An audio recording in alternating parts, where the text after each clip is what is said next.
Janet Smurl. Back in 1974, Jack and Janet Smurl were just looking for a fresh start.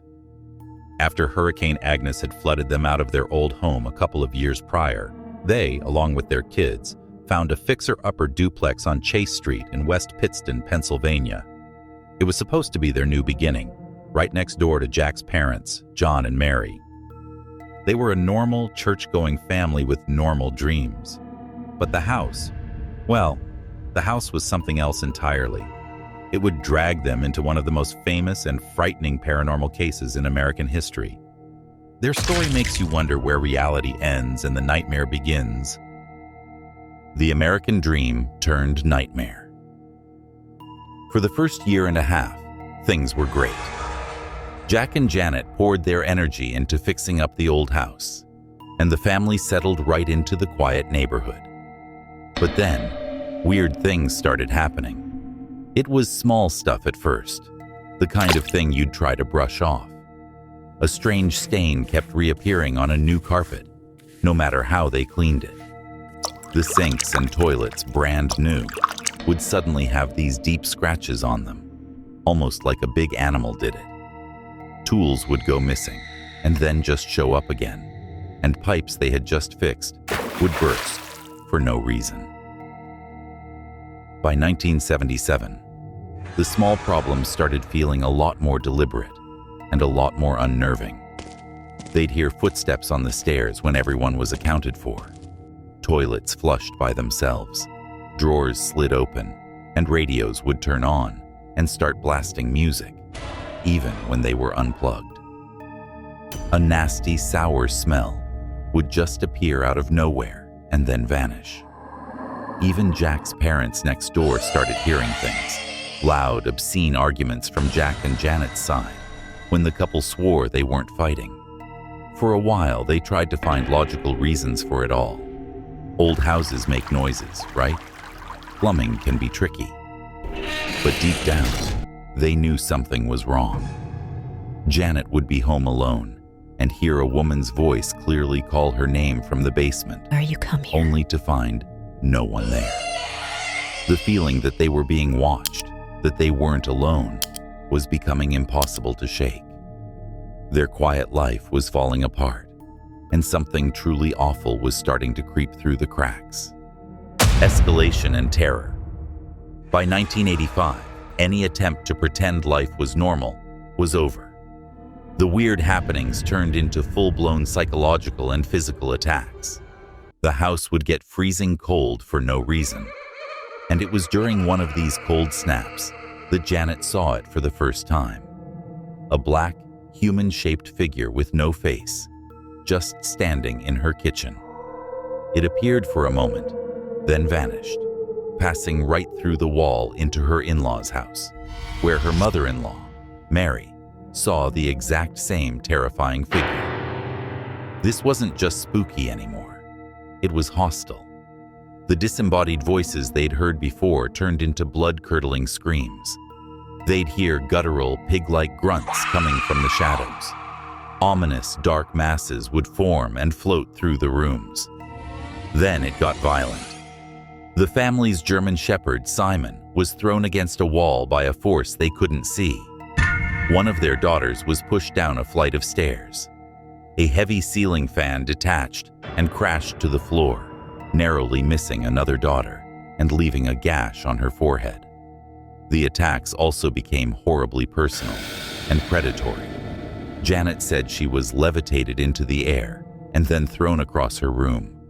Both she and Jack claimed they were sexually assaulted in their sleep by unseen beings. Jack by a succubus-like creature, and Janet by a shadowy figure. In one terrifying moment, Janet felt something grab her leg and try to drag her out of bed, while Jack desperately held on, fighting an invisible attacker. They were under constant assault, with scratches and bite marks appearing on Janet and Mary's arms. They felt like they were under siege by a force that wanted to completely destroy them. CTA. What happened on Chase Street is genuinely one of the most disturbing stories out there. If you're finding this story as compelling as I do me a favor and hit that subscribe button and turn on notifications. We get into cases like this all the time, and your support really helps the channel keep going. All right, now let's get back to the investigation. The investigation. By 1986, the Smurls were at their breaking point. Their local Catholic diocese hadn't offered much help, so they called the most famous paranormal investigators in the country, Ed and Lorraine Warren. The Warrens came in, assessed the situation, and immediately declared it a demonic infestation. According to Ed Warren, the demon was very powerful. He claimed he personally witnessed a dark mass form in the house and felt the temperature drop by more than 30 degrees. He said that when they played religious music, mirrors and furniture would shake, and that the entity even left a message scrawled on a mirror telling them to get out. Lorraine, a self-professed clairvoyant, concluded that the house was occupied by 4 entities, 3 minor spirits being manipulated by one powerful demon. This was later supported by another psychic, Mary Alice Rinkman, who agreed with the assessment of multiple spirits, one of which was a powerful, non-human entity at the Warrens' suggestion. They brought in Father Robert McKenna, a traditionalist priest who had performed over 50 exorcisms. He went room by room, conducting the ancient rite in Latin. But instead of helping, it just seemed to make the entity angrier. The family reported that the assaults, the noises, and the awful smells got way more intense after the first exorcism. Father McKenna came back to perform several more exorcisms, but every single time, the entity just fought back harder. Ed Warren said he captured audio recordings of knockings and other sounds caused by the demon, but that evidence was never released to the public. It seemed that even with the world's most famous ghost hunters on their side, the Smurls were losing the battle for their home and their sanity. The aftermath and skepticism. Frustrated and feeling like they had nowhere else to turn, the Smurls went public with their story.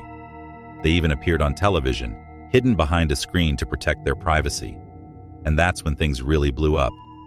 The quiet little house on Chase Street turned into a media circus. News crews and curious onlookers swarmed the neighborhood. On one hand, this brought them support from prayer groups, but it also brought a lot of harassment, with people even throwing bricks at their house.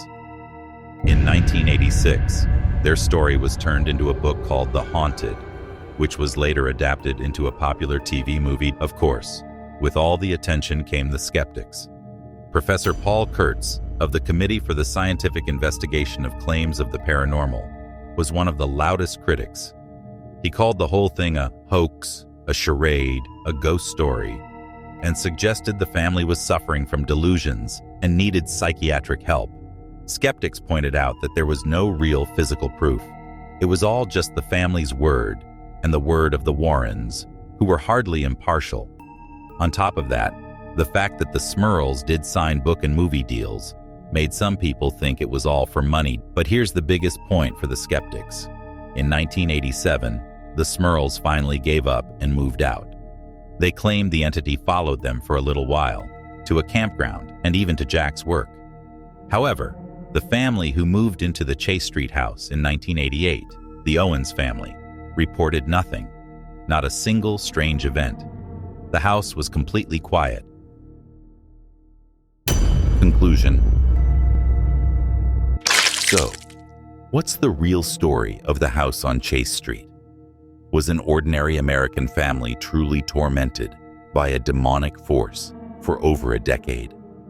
Or was it all a case of mass delusion, psychological stress, or maybe even a calculated hoax for fame and fortune? People who believe the Smurls point to how consistent their story was over the years, and the fact that experienced investigators like the Warrens were convinced. Skeptics will tell you, there's no hard evidence. There was a clear financial motive, and the haunting conveniently stopped the moment a new family moved in. The Smurl family stuck to their story for the rest of their lives. Jack Smurl passed away in 2017. Their daughter Karen, shaped by the ordeal, now occasionally works as a paranormal investigator herself. The case is still a huge point of debate, so much so that it's expected to be revisited in the upcoming film, The Conjuring: Last Rites. In the end, we're left with a terrifying story that continues to fascinate and haunt us decades later. I want to know what you think happened. Was this a genuine haunting, a well-crafted hoax, or something else entirely? Let me know your theories in the comments below.